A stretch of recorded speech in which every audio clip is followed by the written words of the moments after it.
Today, I'm going to try and have the same rock-hard determination as Brock, the Pewter City gym leader, and see if I can complete a hardcore Nuzlocke of Pokemon Blue using only Rock-type Pokemon. Rock-types overall have great defense and a good physical offense, but lack in the speed department. And being that 5 of our 6 possible encounters have a 4 times weakness to grass, and 3 having a 4 times weakness to water, this is going to be tough, and I'm going to be upfront. I gave this a lot of attempts. Here are the rules, but you can also find them in the description. Now let's get started. Normally, our first rock encounter would be Geodude and Mount Moon, but I want to actually get this Nuzlocke off the ground. So we're going to be starting with the Pewter Gym Leader's ace, Onix, while my rival, Grass, will be starting with Bulbasaur, giving us a difficult matchup in Venusaur, if we even make it that far. There are 4 trainers aside from the rival that I know can be run-enders, and I'm sure you can guess who. In the early game, it's in my best interest to fight wild Pokemon to level up to 14 so that I can at least get some stat experience. As I've outlined in my rules and in the description, I do give myself rare candies so that I can get videos like this out quicker, and spending less time grinding helps with that. But the trade-off is that a run like this is going to be even tougher, because stat experience is going to be needed for some threats later on. And hey, if you don't like that I give myself 500 rare candies and you want to click off and dislike,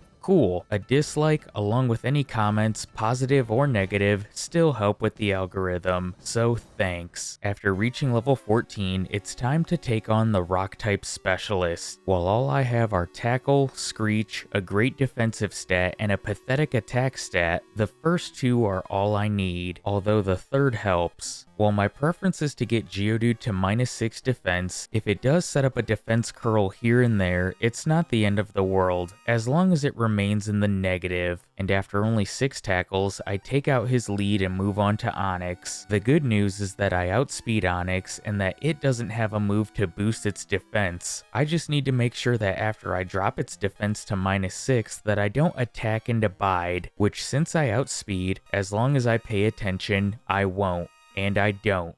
Boulder badge secured. Mount Moon is the home of our next encounter, and I accidentally encounter a trainer that could possibly be a run-ender. This lass has a Bellsprout and Oddish, both with grass moves, both of who could easily 2-shot Onix. Luckily, I have Bind now, and as long as I don't miss, we win. I don't miss against Oddish, but I miss my first against Bellsprout, as Vine Whip brings me to 11 HP, but I hit every bind from here on out, and the run can continue. This move is going to be clutch later on. It's a run saver. While in Mount Moon, I make sure to pick up the Mega Punch TM, because our next encounter, Geodude, can learn it, and it's an upgrade over Tackle, especially for this early game. After capturing Geodude and later on a Paris for Cut, things get better. At the end of Mount Moon, I can choose a fossil, which I choose Lord Helix, who will lead me to victory. But unfortunately, Lord Helix won't get the chance to in this run, because Rival 2 had other plans. After I trained up Geodude some, I decided I was going to go through Nugget Bridge first, because taking on Misty now is a death sentence. And while Geodude makes quick work of Pidgeotto and Abra, I have to swap to Onix on Rattata, because Onix can outspeed Bulbasaur, and I'm going to need to channel the bind luck I had on the lass in Mount Moon, and unfortunately that doesn't happen. Bind misses, and Vine Whip ends my run. While I still have Geodude in my party, I stopped my recording a bit prematurely, but I can assure you, Geodude met the same fate as Onix, taking a Vine Whip to the face and fainting.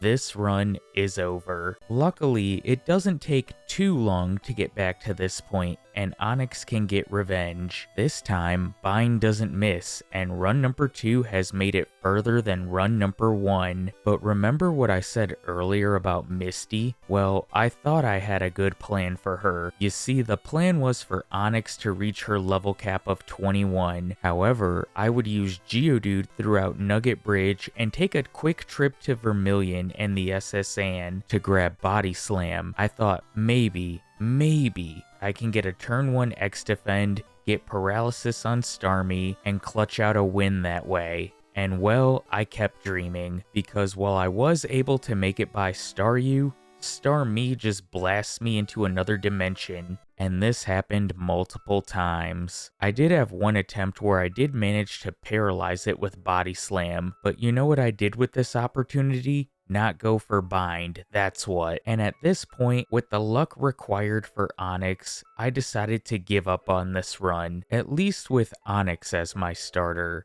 Enter Lord Helix. He has been revived today to see if he can lead his rock brethren to the promised land. Both Geodude and Onix are easily one-shot by Water Gun. We grab the Dome Fossil because we're going to need Lord Dome's assistance. But sadly, Lord Helix's journey ends at Misty. Because I didn't think this strategy through, I thought maybe bide strats will work. And while they do allow me to get by Staryu, they don't allow me to get by Starmie. But there's something that I can try still. You see, I can try out the plan that I tried to do with Onix, which is having Geodude soloing Nugget Bridge and my way to the SSN after Ammonite reaches level 21, which is Misty's level cap, because if Geodude exceeds the level cap, I can't use him in that battle, but it's not like he would be of much use anyway, just getting outsped and one-shot by either Staryu or Starmie. But Lord Helix has a slim chance with the help of the Body Slam TM. If we can get paralysis on Starmie, along with some luck of it not attacking for a turn or two, and maybe a crit here and there to help us out,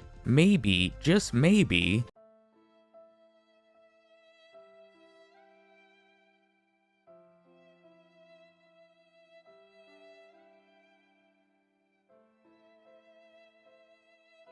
like with Onix, I gave Lord Helix a few attempts at this, and finally, on attempt 15, we get the luck we need on Starmie, and the run can progress. Jumping ahead to the rival battle on the SSN, this battle isn't a gimme, because Ivysaur has 4 times super effective Vine Whip against both of my rock types. After I knock out Pidgeotto, I start to set up Withdraw for some badge boost to my attack. I'd love to knock out Ivysaur in one hit, but I don't know if I will, let alone outspeed it. The good news is that I do outspeed the frog, but Body Slam crits nullifying my badge boost. It strikes back with Vine Whip, but Ammonite survives with 13 HP remaining. The PB on this run continues. I just want to take a moment to say how much I hate Surge's trash can puzzles. I hated it as a kid, I hate it as an adult. I'm glad for my solo runs that I just auto-solve this. Also, let me know in the comments what you think about the addition of Bomberman 64 and Bomberman Hero music to these Nuzlocks. I really like the soundtracks from those games. Surge is easily the easiest gym leader in this run. Because Geodude is part ground type, I don't have to worry about sacrificing Lord Helix to any of his electric Pokemon, although I do use him to take out Voltorb and Pikachu, and take a Thunder Shock in the process, which does pathetic damage even with a crit. When his ace comes out, I switch to Geodude, who is able to one-shot the electric rodent with one use of Dig.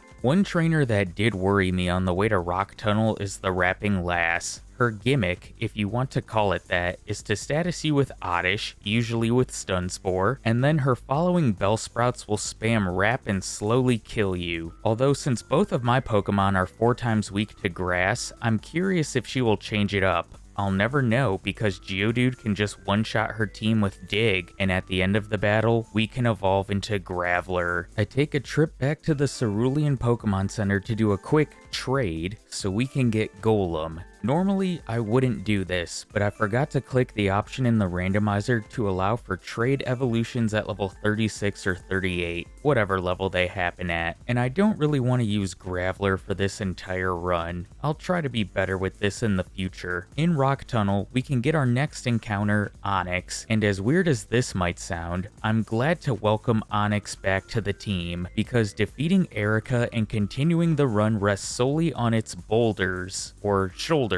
Boulder shoulders. We'll go with that. Once I arrive in Celadon, I grab the HM for Fly and use my HM user Spearow to head back to Pewter City to grab the old Amber. It's been so long since I've had to cut this bush down in Pewter, I almost forgot about it. By the way, I've had an idea for a possible video in the future beating these games but using retro achievements. I'd start in Gen 1, then go to Gen 2, 3, and so on. If that's something that interests you, let me know in the comments. Just something else to diversify from only solo runs, but sticking with Pokemon content. After grabbing the old Amber, I head back to Celadon to sell off some items, grab some vitamins, and make sure to grab the TM for Rock Slide from the little girl on the roof. I'm not sure which of my Pokemon I'm going to teach this to yet, but it's unfortunate that it's the best Rock type move in the game. I'm going to clear out the rocket hideout before I even attempt Erika, but first I'm going to grab the coin case, because I plan on doing some gambling later on in this run. Originally, my idea right now was to do enough gambling to buy Hyper Beam and teach it to Golem, but Golem doesn't have the speed stat to outspeed any of Erika's Pokemon. And then I thought about Onix, but its attack stat is so pathetic to make use of this move.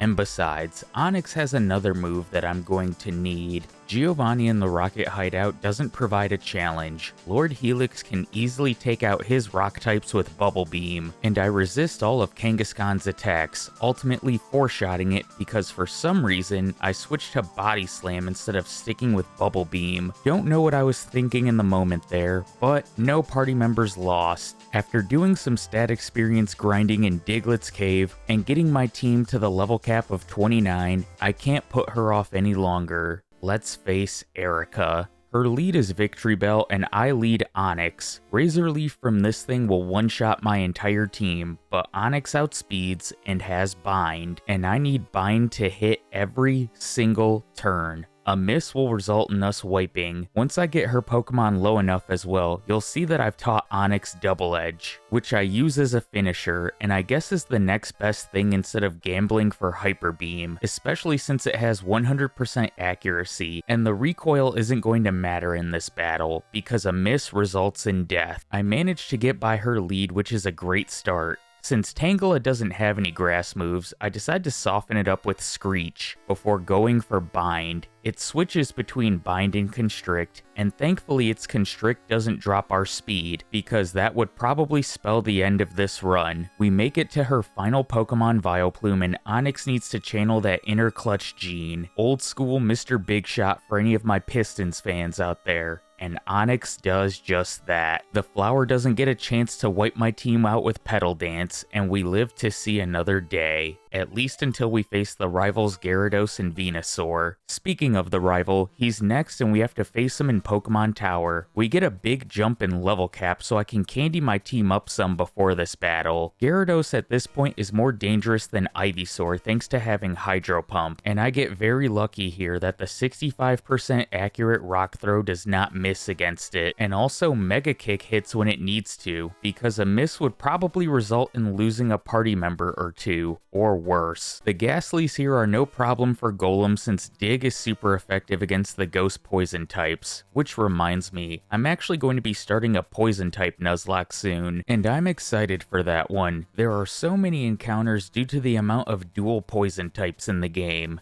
That should be a fun one, and that one was actually suggested to me on my Bug Nuzlocke by, I think, Tainted Child. I'll have to go back and look, but you can look forward to that one in the future. It'll have some cheesy AI strats in the late game, and shouldn't be too much of a pain as this run. After heading through Pokemon Tower, I quickly make my way through Cycling Road into the Safari Zone where we have our next encounter, Rhyhorn. I just chuck balls at this thing, crossing my fingers, and we get it on our third ball. Rhydon, while slow as shit, is a beast, and I'm excited to get to use it on the team. I still have to do a solo run with that thing as well. Maybe in 2026. I'm going to quickly battle Koga because I want to be able to use Surf outside of battle and get our last two encounters when we get to Cinnabar. This battle is no problem for Golem. It's learned Earthquake by level up and is going to be my move of choice against Koga. While I do get poisoned in this battle, I was never worried about losing. I've already taught Surf to Ammonite, so no need to catch an HM user for that. And once I arrive to Cinnabar, I can talk to this scientist. I can only leave one fossil at a time, but I go through the mansion and do the quizzes in Blaine's gym to pass the time, and come back later for both Kabuto and Aerodactyl. Both of these Pokemon will play some key roles, especially the Dome Lord. After a bit of stat experience grinding with the new team members, we have some evolutions, with Lord Helix achieving his final form, and the same for the Dome Lord. While I'm well under Blaine's level cap of 47, I do have a type advantage, so why not defeat him now? Golem is my Pokemon of choice, and like you saw with Koga, Earthquake does work. While things do get a little dicey for Golem, like getting caught in Rapidash's Fire Spin to chip me down some, and Arcanine's Fire Blast leaving me at 56 HP. Had it crit, I wonder if we would be looking at our first loss of the run.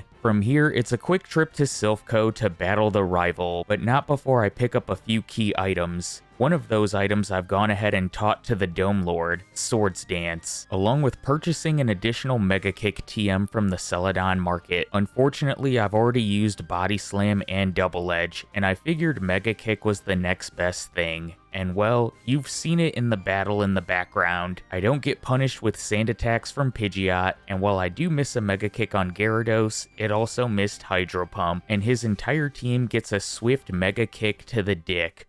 We have a gym leader blitz, starting with Giovanni. Although he's not a gym leader yet, it's an easy battle. Blizzard easily takes out the 2-part ground type Pokemon in the back of his party. Sabrina is next, and her Psychic types and Venomoth are too frail to stand up to the power of the Dome Lord. Slash, Swords Dance, and Mega Kick. All I need for this battle. Probably could have just got by with only Slash. Before our final battle with Giovanni, we have our final evolution on the team, with Rhyhorn evolving into a beastly Rhydon. And the battle against Giovanni is an easy one. A few things to note as this battle plays in the background. Dugtrio outspeeds Amistar, and I didn't want to risk losing Lord Helix before the league, so I switch into Aerodactyl, which Dig can't hit. I've also taught Aerodactyl Hyper Beam to this point. I went back to the game corner, gambled some, bought some coins, and gambled some more, eventually earning enough to purchase this TM. And it does work in this battle, taking care of Dugtrio, Nidoqueen, and Nidoking before I bring in the Dome Lord to finish off his final Pokemon, Rhydon. With all 8 badges acquired, we can head towards the league, but first we have a rival battle, and this could be a tough one. We have a Gyarados to contend with, and Alakazam, whose psychic moves can hit a lot of our party members hard due to having lower special, and Venusaur, who has Razor Leaf. I came into this battle with a clear plan though, set up 6 times with Withdraw, and have Lord Helix try and sweep. And I'm not even going to narrate this battle or make it seem like it was some difficult battle, because everything goes exactly according to plan. I set up 6 times, I outspeed and one-shot everything. With the last bit of stat experience grinding, getting full restores, selling off items that we don't need, and picking up vitamins, this is the team. We have our leader, Lord Helix, with Surf, Body Slam, Ice Beam, and Withdraw. His co-lead, the Dome Lord, with Slash, Swords Dance, Blizzard, and Mega Kick. Our beastly Rhydon with Strength, Stomp, Earthquake, and Thunder. Yes, I taught Thunder to this thing. I took a trip to the power plant just to grab it. Golem, who's been with us since Mount Moon, with Earthquake, Rock Slide, Dig, and Harden.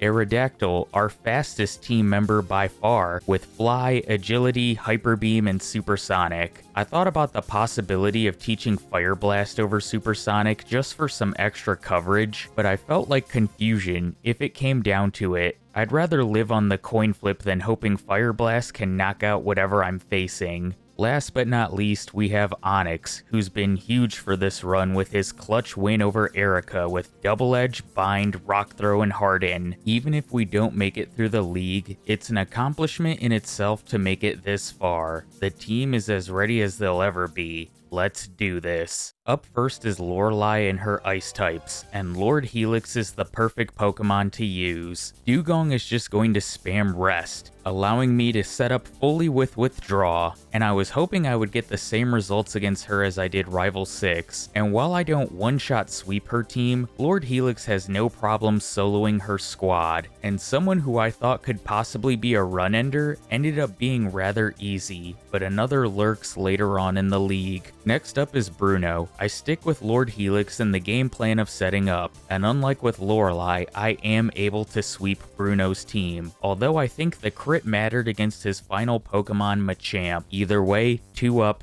2 down. Up next is Agatha, and things get a bit dicey in this battle. I decide to lead Golem because Earthquake and Rock Slide will make quick work of her team. The problem? Her entire team outspeeds me, and I don't have a lot of opportunities to try and set up Hardens. I one-shot the first Gengar, but not before taking a Nightshade, which does just under a third. Golbat comes out and it confuses me. While I hit myself once in confusion, I miss Rock Slide 3 times in a row before finally hitting to one-shot her annoying bat. Haunter follows and it reconfuses me. It doesn't bother attacking me afterwards, just spamming Confuse Ray, but I hit myself 3 times in a row, and now I'm in range where Nightshade can take me out. I don't want to lose Golem, so I swap to Onix. Why Onix? I have no idea. Agatha decides she wants to swap also, bringing out Arbok. I decide to bind down her Cobra with my Rock Snake before switching to setting up Hardens to try and get some additional damage.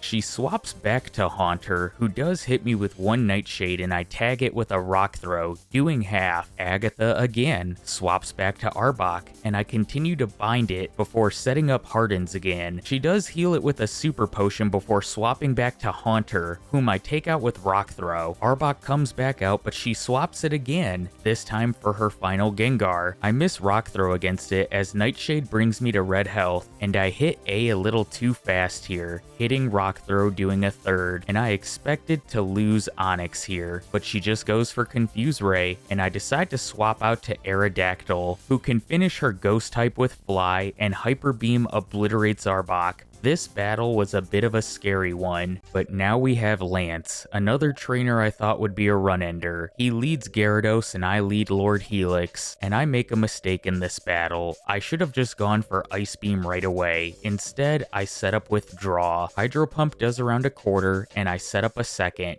but Hydro Pump this time scores a critical hit, bringing me to 21 HP. I didn't know what to do in this moment. If I bring in any others other than Kabutops, Hydro Pump will one-shot them, and Kabutops will need a turn of setup probably. So I go for Ice Beam. It does half, and Gyarados takes out Lord Helix, our first death of the run. Enraged by the fall of his rival, the Dome Lord comes out, squeezing in a turn of setup as Hydro Pump does half. He delivers a Mega Kick to Gyarados' jaw, taking it out and moving on to the Dragonairs. Blizzard will easily one-shot both of them, and we can move on to Aerodactyl. I thought this battle would be a gimme, but instead of using Bite, Takedown, or Hyper Beam, it uses Supersonic, and I hit myself once in confusion. Next turn, he goes for Takedown, before I land a Blizzard to take out the prehistoric Pokemon, along with Lance's ace, Dragonite. This battle could have been much worse, but I was hoping to have Lord Helix for the champion. Oh well, I still have 5 party members to work with. I hope it's enough. Against the champion, I decide to lead with Rhydon. My thought process was, I'm probably going to have to sacrifice at least one Pokemon, and if I lose Kabutops, I'm probably going to lose the run. Pidgeot charges for Sky Attack as I rip a Thunder that hits, but Rhydon's special is so trash it doesn't even one-shot Pidgeot, doing just over half. By the way, I have a video from like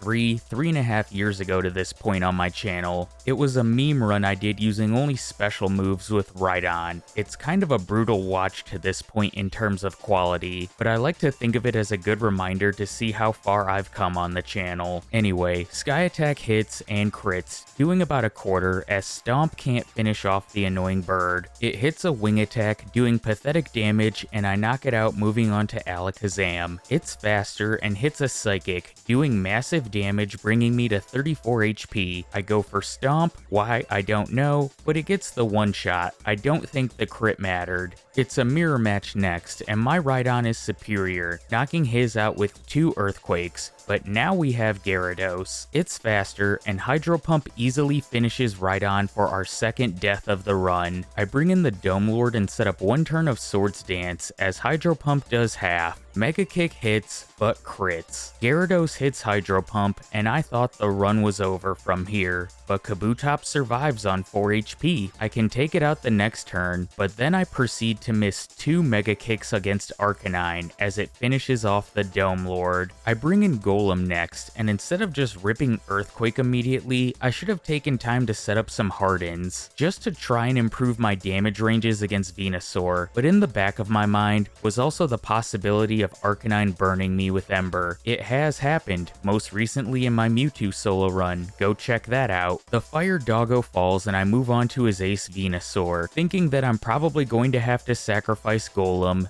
Venusaur outspeeds, but charges for Solar Beam, as Earthquake does half. Solar Beam will one-shot Golem, so I swap in Aerodactyl, who's able to tank it with 71 HP remaining. Aerodactyl of course is faster, and Fly is super effective, easily finishing off his ace, winning us the run. We couldn't get through this one deathless, but it was still a damn good and fun run. I hope you guys enjoyed this one. If you want to see me do Nuzlocks in other games, let me know in the comments what game and type you would want to see. I know there are some out there that are deemed impossible, like Steel only and Emerald. As always, thank you for the continued support on the channel, and a special thanks to the channel members. I hope you're ready for some holiday backports next month, because we're going to be kicking off December with one that I've been looking forward to for a while, Mr. Rhyme. I'll catch you in my next one. Take care, everybody.